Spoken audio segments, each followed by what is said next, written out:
Bonjour, bon matin tout le monde. Nous sommes lundi, le lundi 25 septembre 2023. Que Dieu vous bénisse, que Dieu vous bénisse abondamment au nom de Yeshua HaMashiach. Le sujet aujourd'hui, ça a rapport avec l'esprit de Noël. Ça a rapport avec le Christmas, ou récemment Christmas. Est-ce que c'est biblique? Nous sommes chrétiens, croyants, pratiquants. Devrions-nous faire ou fêter Noël? Premièrement, est-ce que c'est biblique? Est-ce qu'il y a le mot Noël ou Christmas dans votre Bible? Est-ce que Dieu vous demande de le faire? Ou est-ce que dans la loi biblique ou mosaïque, vous demandez de garder ou fêter Noël? Donc, cette question, je pense, est de plus en plus posable ou vérifiable avec les informations qu'on a de nos jours. Et je pense les chrétiens pratiquants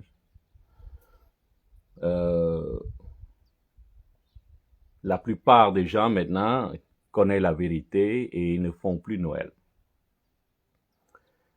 Je vais vous tenter de donner quelques clés pour dire que le 25 décembre, qui est dans 3 mois, n'est pas une fête chrétienne et Jésus n'est pas né le 25 décembre. Et je pense même que cette question ne pose même plus. Que Jésus est né en septembre ou en décembre ou en avril. De plus en plus, les gens sachent, mais moi je veux faire ma part, en français bien sûr, pour éclaircir un peu cette confusion dans la naissance de Jésus. Bon. Le 25 décembre, c'est une renaissance. C'est une renaissance de la lumière. C'est une fête pour Astarté. C'est une fête pour le Sun God, le fils du soleil. C'est une fête pour les autres. C'est une fête pour Tammuz. C'est une naissance pour les autres dieux. Et Jésus-Christ n'est pas né dans cette date, dans le 25 décembre. Pourquoi fêtons-nous le Noël le 25 décembre? Il y avait une réunion à Issée dans l'année 325-326 environ. Il y avait là un homme, Constantinople, l'empereur, qui voulait garder une certaine visibilité ou veut réunir l'empereur romain sous une forme plus facile à manipuler ou à conquérir ou à les garder. Donc, parce que le 25 décembre, c'est une date propice pour plusieurs religions, notamment l'hindouisme, notamment les Grecs et les Romains. Il y a là aussi le Saturnal, qui fête dans les 12 jours. Donc, il y a les traditions romaines, plus grecques, plus vikings, plus... Donc, l'empereur romain décide de choisir une date pour combler tout le monde. Bon. Donc, tout le monde va fêter dans le 25 décembre. Et voilà que la religion catholique romaine fête aussi le 25 décembre. Et on sait que par l'histoire, bien sûr, que le protestantisme sort du catholicisme. Et en sortant du catholicisme, ils ont gardé cette tradition de fêter Noël, de fêter, d'aller à l'église le dimanche, par exemple. Ils ont changé la date du Shabbat, du vendredi soir au samedi soir, ils ont changé ça pour le dimanche. Bon. Il y a beaucoup de traditions qui sont gardées par le protestantisme, notamment les fêtes. Les fêtes de Noël, les fêtes de Easter, de Pâques.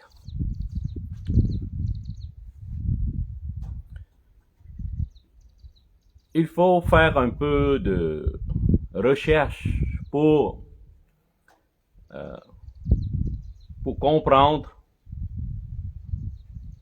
d'où est ça vient le 25 décembre. Pourquoi fête-t-on le Christmas ou le Noël le 25 décembre? C'est une fête mélangée, qui est païenne au départ, et qui est toujours païenne, avec des images, avec des représentations, avec des guirlandes, avec des sapins, avec des cadeaux, hein?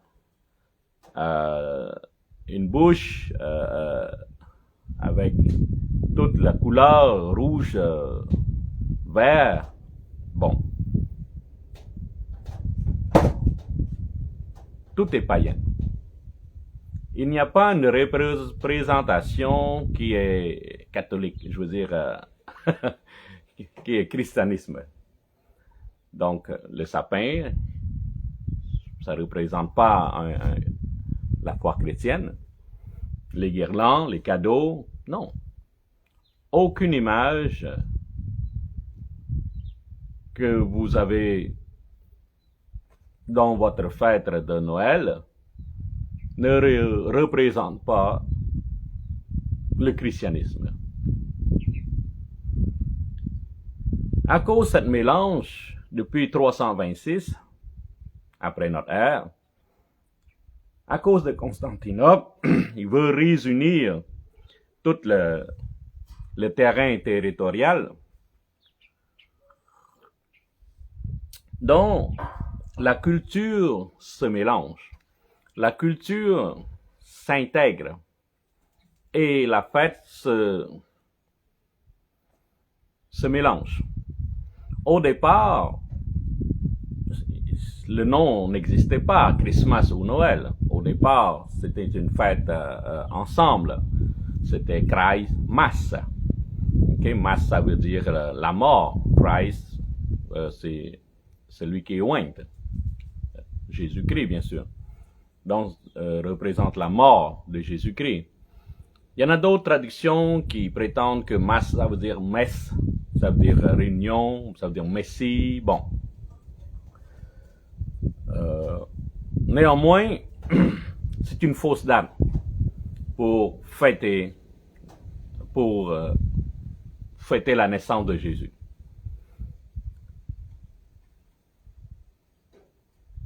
C'est une fausse représentation. Je dirais c'est une illusion pour dire que c'est chrétien, mais ce n'est pas chrétien en fin de compte. Et regarde de nos jours, les gens qui dépensent pour Noël, c'est dans les milliards de dollars. Juste pour le Noël. Regarde comment les gens fêtent Noël. Il n'y a pas quelque chose qui a rapport avec la naissance de Jésus. Regarde la boisson qui se vend, regarde la musique, regarde toute décoration, par exemple. Donc, Noël ou Christmas n'est pas biblique. Et ce n'est pas dans la parole, ce n'est pas dans la loi. Dieu nous a jamais demandé de fêter sa naissance. OK? Et surtout, il n'est pas né le 25 décembre. Je nie pas sa naissance. Il est vrai qu'il est venu sur la terre sous forme humaine, sous forme de chair, pour donner son sang, pour donner son corps, pour enlever, pour ôter nos péchés. Je nie pas ça. Je nie pas non plus sa résurrection, parce que c'est sa résurrection. C'est réel tout ça. Bon, c'est biblique. Ce que je nie, c'est que les gens fêtent une mauvaise date, sans le savoir. Ils se mélangent dans une tradition païenne. Et Dieu, la parole de Dieu, nous interdit de se mélanger à ça. De manger dans la même table,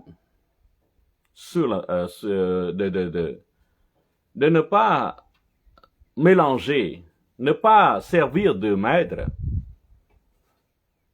Notre Dieu est un Yeshua Kana.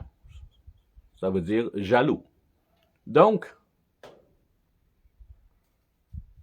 nous ne pouvons pas manger la table de Dieu et la table du Satan. Nous ne pouvons pas servir notre Dieu en même temps puis servir le Satan. Non. Nous devons faire un seul choix puis ne pas se mélanger dans ce monde. Nous vivons dans ce monde, mais nous faisons partie de ce monde, mais nous ne sommes pas à l'appartenance de ce monde. Donc, il faut vous sélectionner, il faut vous devez vous distinguer de ce monde. C'est pas à cause que tout le monde fête Noël que vous devez fêter Noël. Comprenez ça. Donc, la naissance de Jésus-Christ n'est pas le 25 décembre. La fête du 25 décembre, c'est païenne. Toute l'image, toute décoration, toute couleur, toutes choses qu'ils font, c'est un ensemble des traditions mélangées. Il y a le Saturnalia qui est là, il y a le Viking, il y a le grec qui est là-dedans. Après, cette tradition est transférée en Europe, en Angleterre, après aux États-Unis. Aux États-Unis, avant, ils fêtaient pas Noël, ils fêtaient pas Christmas. C'est même interdit avant les 1800. Mais quand la reine d'Angleterre a fait une image, a créé un sapin de Noël, puis cette image-là a resté dans les pensées des gens. Et c'est là que c'est parti la tradition de Noël. Avant, c'était interdit en Amérique. Donc, la tradition est changée, mélangée encore une autre fois dans la région européenne. Et voilà, est transférée aux États-Unis. Après les 1800, il y a la compagnie de Coca-Cola. Bon, il fait la publicité et c'est là, c'est parti. Jusqu'à nos jours. Et il y a quelque chose, j'aimerais vous parler aussi, c'est le Père Noël ou le Santa Claus. Okay. Santa, c'est Satan. Claus, si vous mélangez les lettres. Okay. Si vous interchangez les lettres, vous allez voir Lucas, Lucie. en interchangeant les lettres, on peut changer les voyelles. Et vous allez voir que Satan, Lucie. OK? Donc là, Satan, Lucie, Lucifer. Bon. C'est truqué. C'est subtil. Mais il est là. Le Père Noël, ou le Santa Claus, c'est un esprit, c'est un démon du Saturne. Et bien sûr qu'il représente le Saturnal des catholiques, des Italiens dans la ville de Rome. Donc le Saturnal est fait en 12 jours. Et dans ces 12 jours-là, bon, le gouvernement enlève la loi, il peut faire tout ce qu'il veut, bon, il y a des orgies partout, ils se donnent des cadeaux, c'est vraiment le monde à l'envers, là. Et cette tradition est mélangée dans le 25 décembre aussi. La tradition de donner des cadeaux, c'est le Saturnal. Okay. Je vous demande, est-ce que le Père Noël est biblique? Le Santa Claus est biblique? Qu'est-ce qui a rapport avec la Bible? On m'a souvent interféré de parler des choses non bibliques. Parce que je parle des choses dans le monde spirituel. Mais vous, qui chrétien, qui fait des choses bibliques, je vous demande, est-ce que le Père Noël est biblique? Est-ce que c'est écrit quelque part? Pourquoi les gens s'habillent en rouge? Pourquoi les gens chantent le Père Noël? C'est quoi le rapport entre le Père Noël et votre vie chrétienne? Je vous dis que Dieu est, et les traditions humaines, et les fêtes et les traditions. Et voilà, vous êtes confus maintenant. Est-ce que nous devons faire la fête ou pas? Pour moi, je ne le fais pas. Depuis que j'ai reçu la vérité, et bien sûr, la vérité m'a libéré. Et je ne fais plus. Ce n'est pas, je nie la naissance. Non, non, non, je nie pas la naissance. Je nie pas non plus la résurrection, comme je vous ai dit au départ.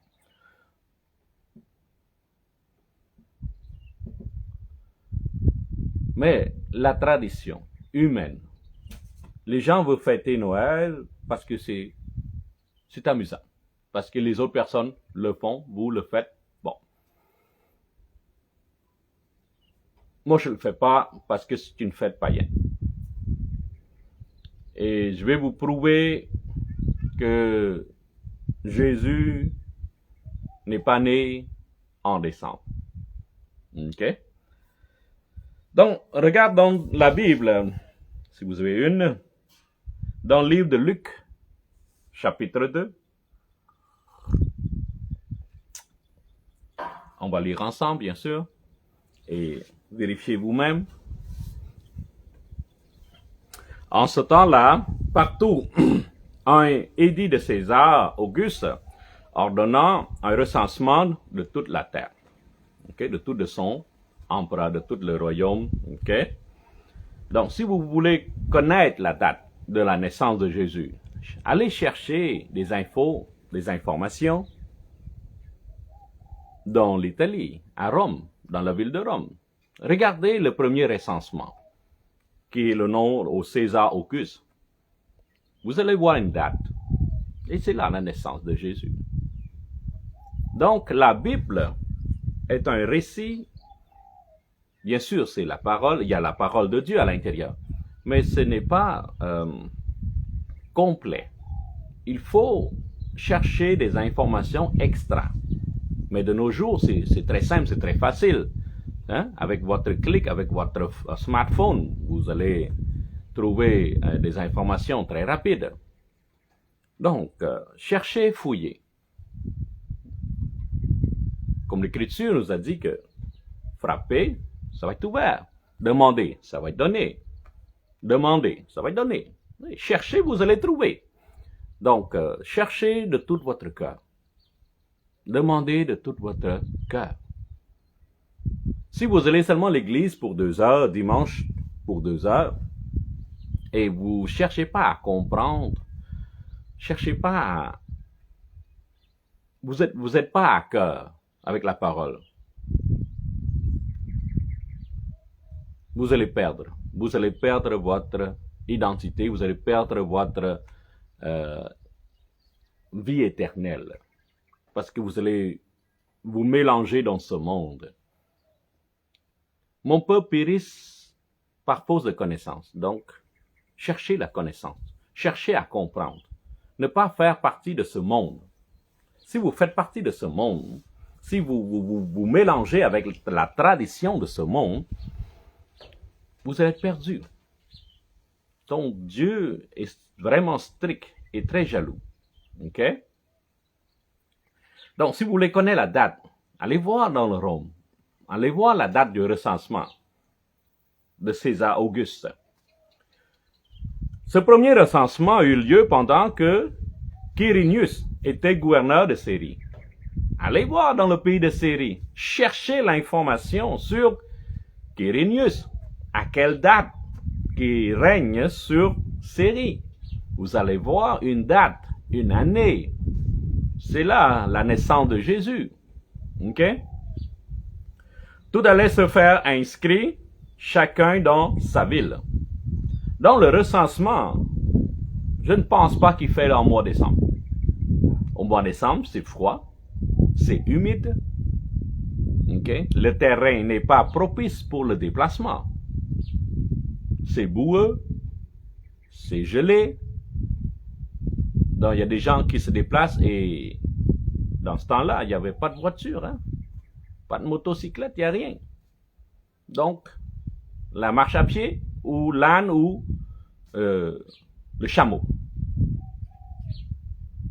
Donc, le mois de décembre n'est pas propice pour faire le recensement. Je continue.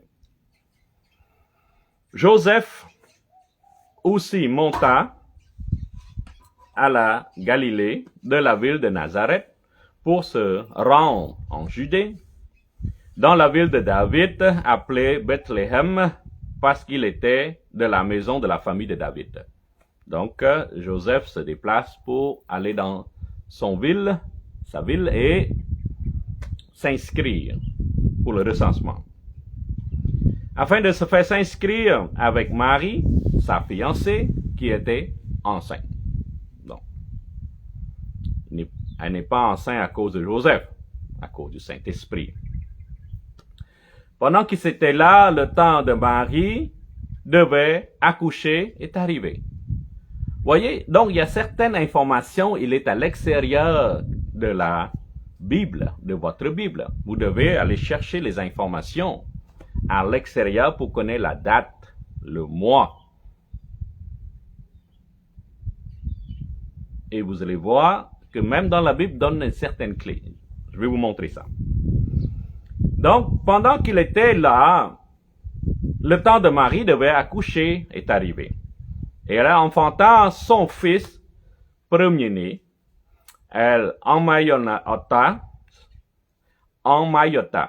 et le coucha dans une crèche parce qu'il n'y avait pas de place pour eux dans l'hôtellerie. OK? C'est pas à cause que elle emmaillota, c'est pas à cause que l'enfant Jésus est dans une crèche qu'elle devrait absolument naître dans une grange. OK? Ou dans une, comment on appelle ça? Dans une ferme. OK?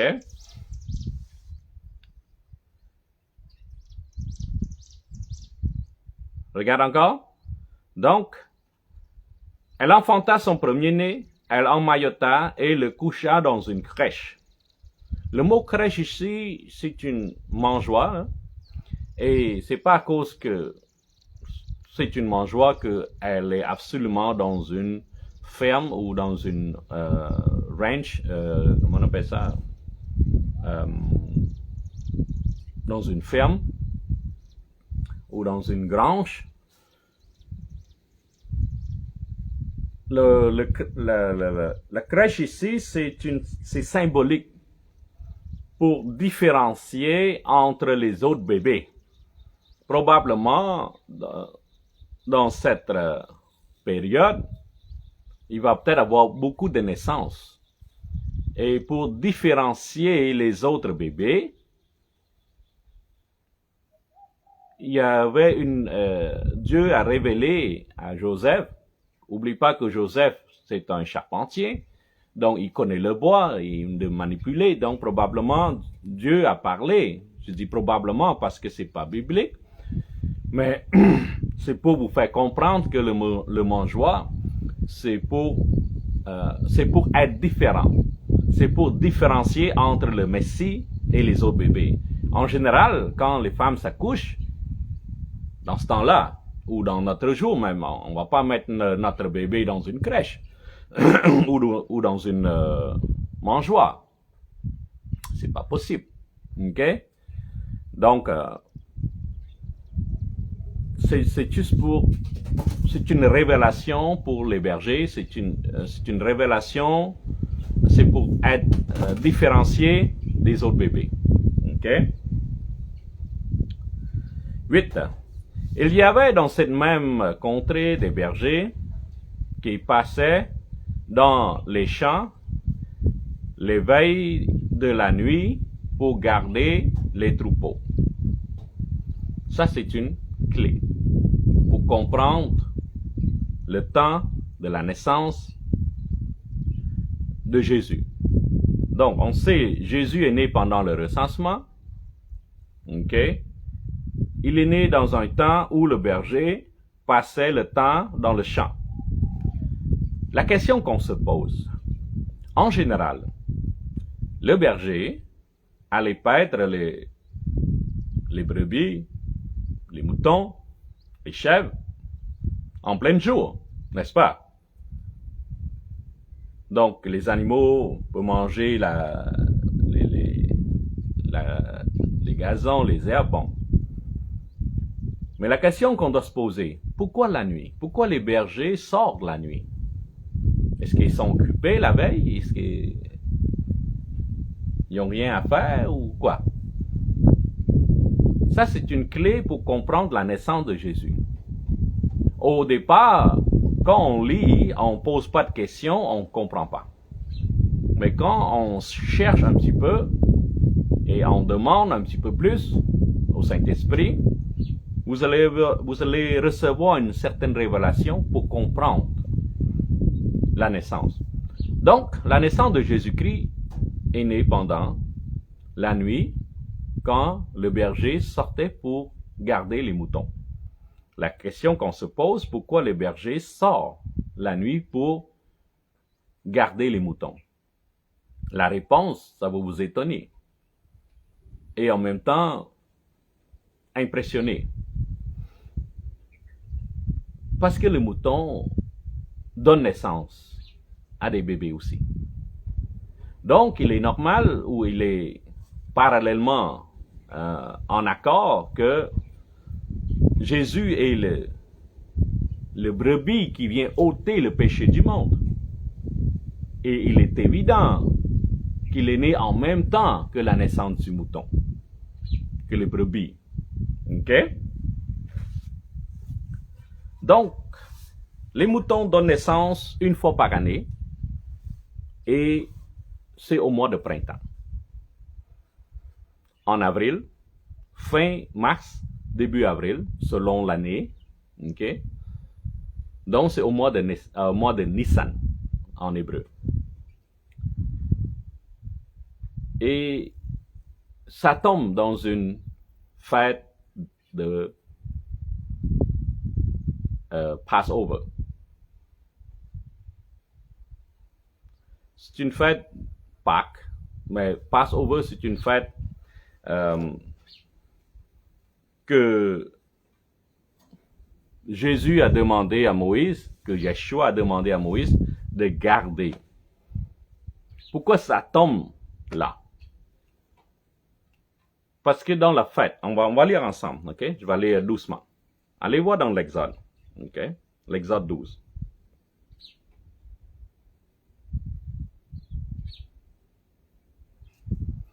Ok?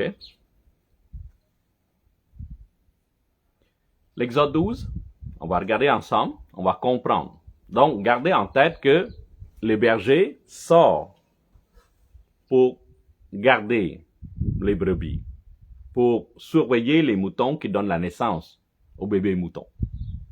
Ok? L'Éternel dit à Moïse, Aaron, dans le pays d'Égypte, ce mois-ci sera pour vous le premier des mois, qui sera pour vous le premier des mois de l'année, Nissan en hébreu. Parlez à toute l'assemblée de l'Israël et dites, le 10e jour de ce mois, on prendra un agneau pour chaque famille, un agneau pour chaque maison. Donc, un agneau pour le membre de la famille. Om Tienpo, Lin Kim. Ok? ទំព័រនេះគឺបារាំងហើយទំព័រមួយទៀតមិនភាសាខ្មែរអរគុណបងអូខេ Partez et toute l'assemblée d'Israël et tous les 10 jours de ce mois, on prendra un agneau pour chaque famille, un agneau pour chaque maison. Si la maison est trop peu de nombreuse pour un agneau, on le prendra avec un plus proche voisin, selon le nombre des personnes que vous compterez pour cet agneau après ce que chacun peut manger. Ok? Si vous n'êtes pas nombreux, réunis avec une autre famille. Ce sera un agneau sans défaut, mâle, âgé d'un an. Voyez? Un an, ça veut dire 12 mois. Donc, il doit naître un an d'avant. Donc, la fête doit prendre un agneau âgé d'un an, qui veut dire que doit naître un an précédemment.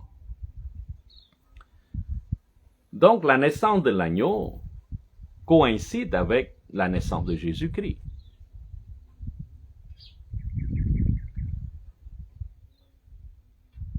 Vous le gardez jusqu'à 14e jour de ce mois, et toute l'assemblée d'Israël l'immolera entre les deux soirs.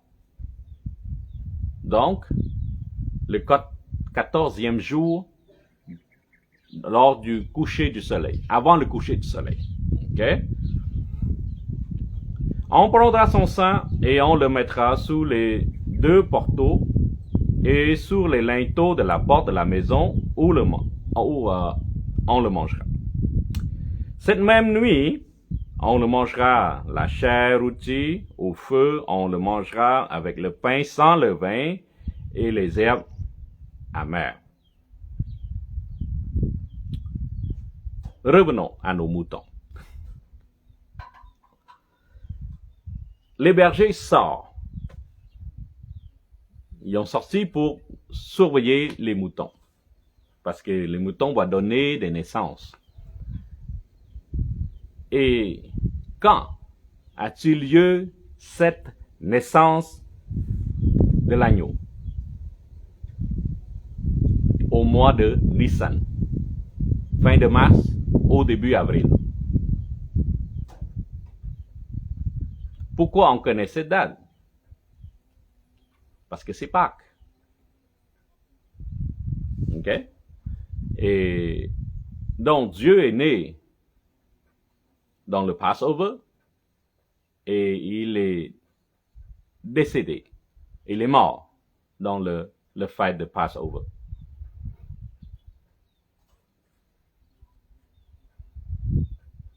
Donc la clé est là. La naissance de Jésus et la naissance de l'agneau. Et c'est le premier mois en hébreu, fin de mars au début avril, selon notre calendrier maintenant. Et ce n'est pas en décembre. Loin de là. OK? Pâques. Dieu est venu sous forme de chair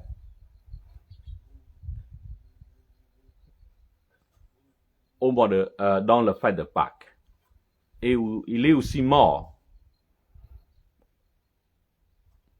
au mercredi soir dans le fête de Pâques. Et ressuscité samedi soir dans le Shabbat, c'est-à-dire samedi soir. Donc, Jésus est né pendant le recensement. Le recensement n'est pas fait au mois de décembre, mais bien sûr en avril. Et c'est un jour, en même temps que la naissance de l'agneau. Donc, si vous connaissez la date de recensement, si vous connaissez la date de la naissance de l'agneau, et bien sûr, tout le monde sait que c'est au mois de printemps. Il n'y a aucun doute là-dessus. Là. C'est clair, les animaux naissent au mois de printemps, la plupart des animaux. Et le mouton donne la naissance à l'agneau une fois par année, comme l'humain. Et c'est seulement au mois d'avril que la naissance a eu lieu. Et aussi, il est parallèlement compréhensif que l'agneau qui vient ôter le péché du monde est né aussi dans le mois de Nissan. Donc, c'est en avril. Fin de mars au début avril. Ça, c'est la vraie date de la naissance de Jésus. Et ça tombe sur une fête de Pâques. Sa naissance et aussi sa mort. Donc, la fête de Noël n'est pas biblique. C'est une erreur. Ce n'est pas 25 décembre sa naissance. C'est le 14e jour du mois Nissan, selon le calendrier hébraïque. Donc ça tombe pour nous autres fin de mars au début avril. Voyez?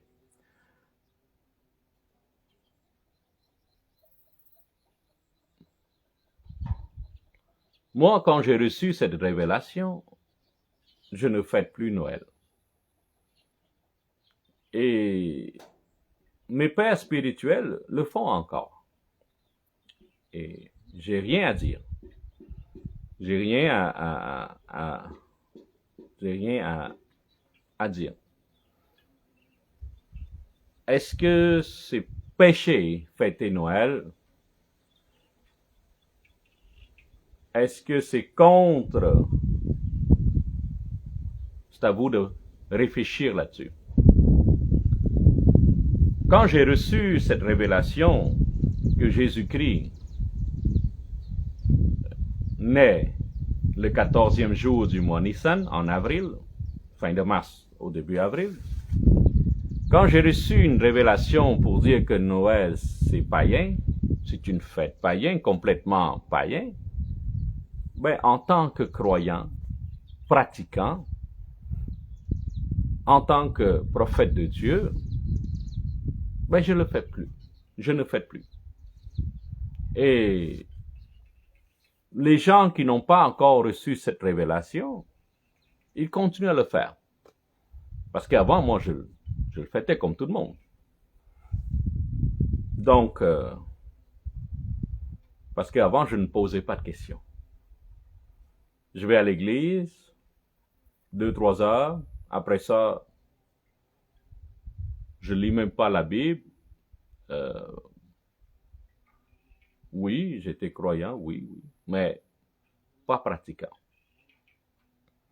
Le jour que j'ai reçu l'onction de prophète, j'ai demandé à Jésus, c'est quoi prophète?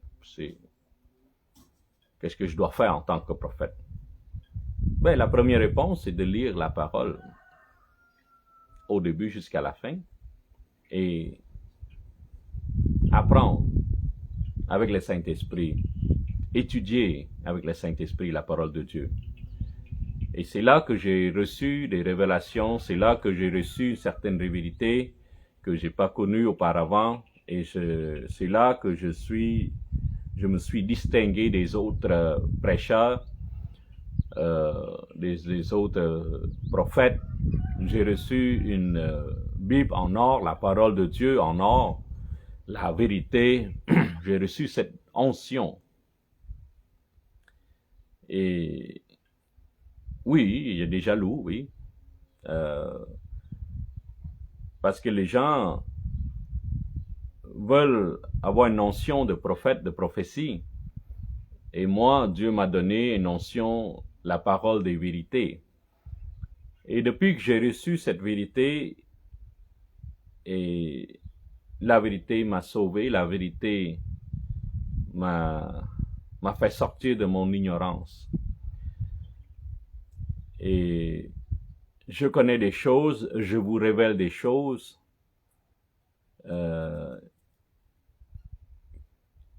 que les gens pratiquent, comme la fête de Noël, la fête de Pâques, la fête qui n'est pas biblique et qui est à l'encontre de toute notre croyance pratiquant en tant que chrétien. Donc, est-ce que c'est péché? Pour moi, que je dis c'est oui. Okay? Mais c'est à vous de garder. Et c'est pas à moi de vous juger, c'est à vous avec le Seigneur Jésus-Christ. Moi, je suis ici en tant que prêcheur, je vous donne ce que Dieu m'a donné et c'est à vous de réfléchir et de prendre une décision personnelle. C'est à vous c'est votre responsabilité de mettre tout ça dans votre prière avec le Seigneur. Et voilà.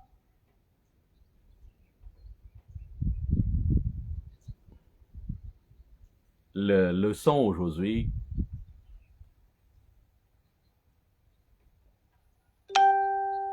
J'espère que cette leçon vous a touché. J'espère que cette leçon vous a illuminé et a cherché davantage à comprendre. Il ne faut pas faire des choses de ce monde. Il faut vous séparer, détacher complètement parce que vous êtes le Fils de Dieu, parce que vous êtes choisi et soyez distingués et ne pas vous mélanger de ce monde. Donc, mettez cette leçon dans votre prière et demandez au Saint-Esprit de vous révéler davantage, de vous montrer et d'essayer de comprendre que il y a plusieurs enfants de Dieu qui sont mélangés dans ce monde et j'ai bien peur pour ceux-là qui pourraient perdre la vie éternelle. On croit à la naissance de Jésus, on croit à sa résurrection, mais la fête de Noël ou le Christmas n'est pas une fête pour un protestant, pour un croyant. C'est complètement païen. Sur ce, je vous dis Holy Spirit Generation, la génération du Saint-Esprit, que Dieu vous bénisse abondamment. au nom de Yeshua HaMashiach. Amen, amen, amen. Que Dieu vous bénisse tout le monde.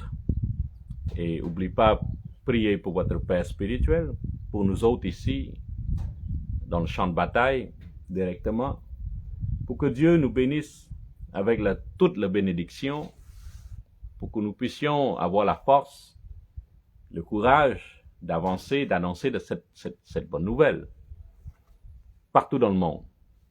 OK? Donc, priez pour nous, gardez-nous dans votre prière, s'il vous plaît. Et que Dieu vous bénisse au nom de Yeshua HaMashiach. Amen, amen, amen.